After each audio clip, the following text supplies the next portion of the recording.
The story of Gary McKinnon, who became known to the world as a UFO hacker in the early 2000s, is nothing short of extraordinary. If his allegations are confirmed, they would shake NASA to its core. One US prosecutor described it as the biggest military computer hack of all time, earning McKinnon an entry in the Guinness Book of Records, along with a years-long legal battle with federal authorities. It was recently announced that this extraordinary story is to be made into a movie, so now is the perfect time for a deep dive into the subject. Who is Gary McKinnon? McKinnon is a self-taught Scottish systems administrator and hacker who was once scanning the IP address of the Pentagon for vulnerable ports. After a few minutes, he found one, port 139. McKinnon claims to have used a self-written Perl script to search for computers without a password, blank password, and then installed the remote maintenance software remotely anywhere on those computers. In this way, McKinnon penetrated at least 97 US government computers between February 2001 and March 2002. He also left messages on the administrator's desktops such as, "Your security system is crap." McKinnon claimed his motivation was to find evidence of UFOs and free energy suppression technology, which he believed the US government was hiding. He also stated that he was looking for information on UFOs and extraterrestrial life, convinced that the US government was concealing important discoveries. Furthermore, he had a lifelong interest in UFOs and space-related topics. Once, he even claimed to have seen a UFO, a red light in the sky. On a US Navy computer, McKinnon claims to have discovered a spreadsheet with non-terrestrial officers, which included dozens of names, fleet-to-fleet transfers, ship-to-ship transfers, names of ships, and ranks. The UFO on the NASA server.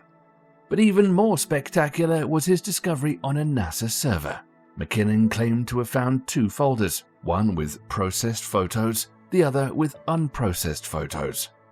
McKinnon only had a 56K dial-up modem, and it took him 5 minutes to download each megabyte.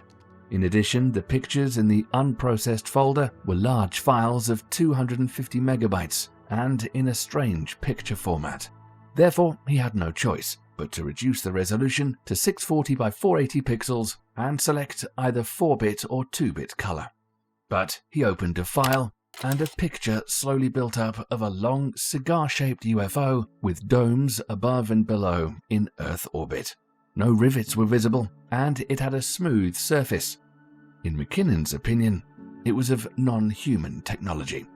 Then he saw the mouse moving, and the connection was shut down before he could take a screenshot or download the image. How did McKinnon get inspired to break into NASA? An important date for Gary McKinnon's story was May 9th, 2001. When Dr. Stephen Greer held a UFO disclosure press conference at the National Press Club in Washington, D.C.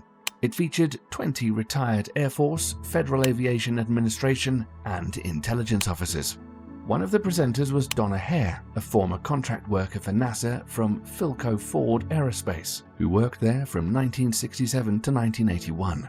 She had a secret clearance and worked mostly on-site at Building 8 at NASA's Johnson Space Center, the building containing the photographic laboratory and multimedia operations facility. She told an incredible story. A co-worker allegedly showed her a photo with a UFO taken from a satellite. It was an aerial view of the Earth in which one could allegedly recognize coniferous trees as well as the shadow of the flying object. Hare claimed that NASA routinely retouches such things out before the images are published. However, this is problematic because the optics of Earth observation satellites from this period, the Landsat series, were not high resolution enough to photograph individual trees, at best entire forest areas. Only the military keyhole satellites might have been able to do this. However, their technical details are still secret today, and the question arises as to why the civilian space agency NASA would have access to images from military satellites. McKinnon's legal battle. He was arrested by British police on March 19, 2002, and his PC was confiscated. Originally, he faced 6 months of community service, But later, it was revealed that he was facing 70 years in jail through a secret trial in the US, with US military personnel as the jury. The US government literally wanted him to fry. The US government's indictment was dubious because McKinnon would have to have caused $5,000 worth of damage to be extradited, and that was the amount he was now charged with per computer infraction. McKinnon's extradition battle lasted for several years, becoming a high-profile case in both the UK and the US. His defense argued that he suffered from Asperger's syndrome and depression, and that extradition would violate his human rights and lead to severe consequences for his mental health. McKinnon's case garnered significant public support in the UK. Many people, including politicians, celebrities, and activists, campaigned against his extradition, arguing that it would be unjust and detrimental to his mental health. In 2012, then UK Home Secretary Theresa May blocked McKinnon's extradition to the United States on human rights grounds, citing his medical conditions. The decision was influenced by concerns over McKinnon's mental health and the risk of suicide. The US view. The view of the United States government is as follows. Mr. McKinnon's actions caused serious damage to the US, and this was not a harmless incident. He caused very serious and deliberate damage to military and NASA computers and left anti-American messages. Everything indicated that he was planning a very serious attack on US computer systems.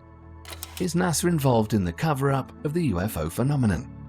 Well, Gary McKinnon has never provided any evidence, nor has he provided a screenshot of the alleged NASA UFO or any documents to support his claims.